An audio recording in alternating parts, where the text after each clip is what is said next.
আমার বয়স হয়ে গেছে, এখন আর সাইকেল চালাতে পারি না। চিন্তা করো না বাবা, আমি তো আছি, আমি তোমায় বাইক কিনে দেব। আমার কাছে তো 1 টাকাও নেই, বাবাকে দেওয়া কথা কি করে রাখবো? গ্রামে লড়াই হচ্ছে, গোকু এসেছে, যে ওকে হারাতে পারবে 5 লাখ টাকা পুরস্কার পাবে। এই গ্রামে কি এমন কেউ নেই যে আমার সাথে লড়াই করতে পারবে? এই লড়াই আমার বাবার জন্য, যে করেই হোক আমি তোকে হারাবো গোকু।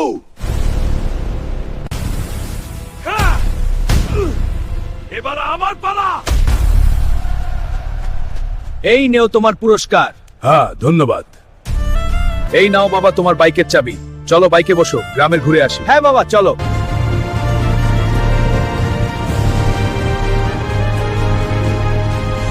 ভিডিওটি ভালো লাগলে চ্যানেলটিকে সাবস্ক্রাইব করে দিও বন্ধুরা।